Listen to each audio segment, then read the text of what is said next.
nit. Si els diners que enviem cap a Madrid tornessin, i tornessin tant en forma d'inversions com en forma de pistrins, és a dir, si no marxessin, penseu que la Generalitat ara amb el nou finançament inclòs l'any que ve tindrà un dèficit de 6.000 milions, inclòs el nou finançament. Només que reduíssim el dèficit fiscal a la meitat recuperaríem 10.000 milions i per tant tindríem superàvit. És a dir, és una bestiesa que tenim 6.000 milions de dèficit, haguem encara de transferir riquesa a altres comunitats que potser no tindran dèficit. Per tant, em sembla que els arguments estan a favor. Bé, primer us dono un parell de notícies. Sabeu que el dia de les consultes, gran dia, el món ens estarà mirant.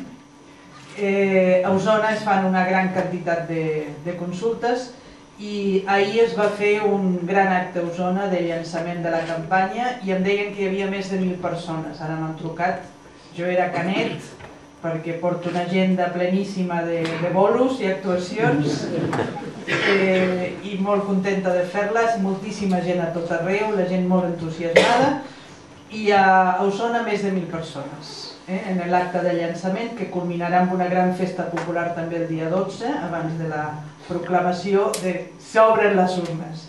Si no ho heu vist aquesta notícia a TV3, us informo que TV3 ha prohibit donar-ne constància de cap acte previ relacionat amb les consultes. És la consigna que han arribat almenys alguns periodistes, perquè això m'ho ha dit un periodista. Bé, l'acte avui és parlar d'immigració i independència. Escolteu, tècnicament jo sóc una immigrant. Quan compten els immigrants a mi em compten. Em compten perquè jo tampoc tinc la nacionalitat espanyola, malgrat que no m'obligaria a renunciar a la meva nacionalitat argentina perquè hi ha conveni de doble nacionalitat, però encara no he trobat el moment de demanar la nacionalitat espanyola i per tant continuo sent una argentina en residència permanent. Per tant, ho dic això perquè no pensem en la immigració com en un bloc, sinó que són persones.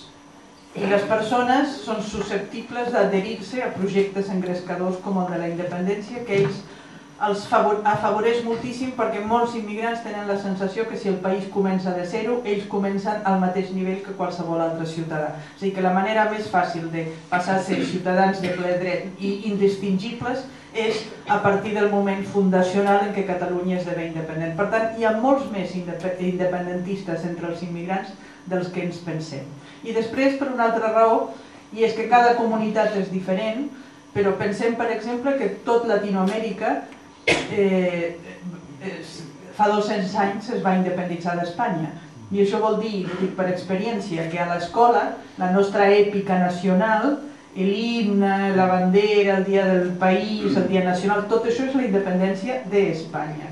És a dir, estem tan acostumats en aquesta visió del món en el qual els països se separen d'Espanya que és bastant comprensible i ho trobem molt natural perquè hem estat criats i educats en contra d'Espanya, és a dir, cantant-nos les malesses d'Espanya, malgrat que en aquest moment Espanya sigui un territori d'acollida també per molts sud-americans que hi venen contentíssims. Bueno, contentíssims.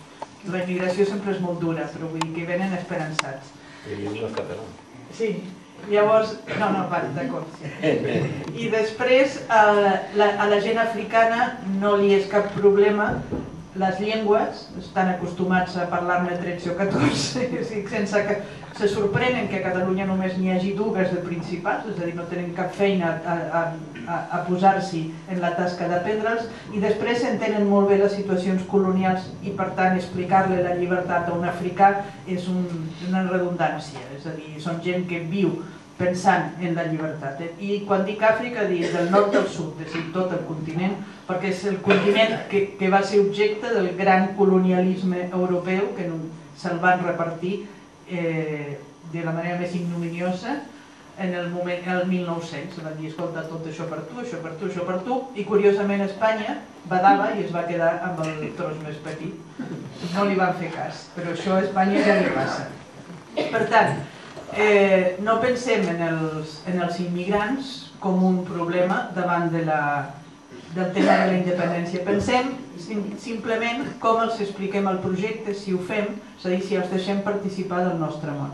A mi em preocupa una mica el fet que, o sigui, no em preocupa, m'intriga que li donem tanta atenció a la immigració, la nova immigració, sent com és el 15% de la població. Sembla que estiguem tots pendents de què fa aquest 15%, quan de fet tenen molt poca incidència sobre el nostre món, perquè un 15% no és... Diem, no, és que és determinant aquest 15%.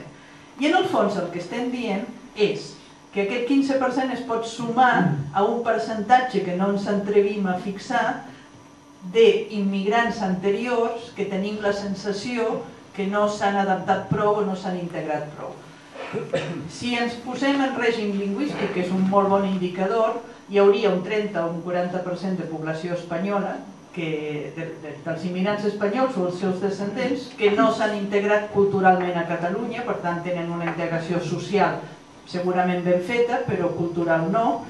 I bé, si sumem aquest 30-40%, no és més que això, que són els castellanoparlants acèrrims, que van quedant pocs, perquè és una qüestió d'edat. Les noves generacions, fins i tot de castellanoparlants habituals, saben el català. Bé, si sumem els dos, tampoc fan un percentatge que ens hagi de preocupar massa.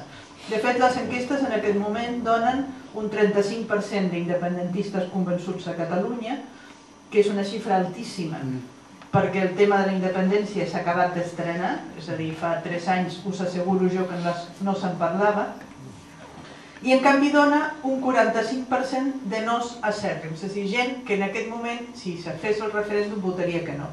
Jo tinc la sensació que aquest no pot créixer més enllà d'aquest 45%. És a dir, que avui dia segurament tindríem el referèndum guanyat. Un moviment com el de les consultes pot fer que moltíssima més gent s'hi engresqui. I els immigrants no són aliens als engrescaments col·lectius de les col·lectivitats i les comunitats on viuen. Per tant, deixem de pensar en els immigrants com si fossin una mena de grumoll a part de la societat i comencem a veure'ls com a gent a la qual els hem de convèncer, igual que podem convèncer el Pepe, a la Maria o a la Núria o a la Montserrat o a qui sigui. No han sortit noms femenins, però òbviament els senyors també hi esteu convidats. Jo crec que els catalans hem de tenir clar que en les societats complexes com és aquesta hi ha d'haver diferents cercles de pertinença, per entendre's. Hi ha un cercle molt ample que ha de ser la ciutadania, en la que és un pacte de convivència i de drets i deures per tothom, i aquest ha de ser tan ample com sigui possible.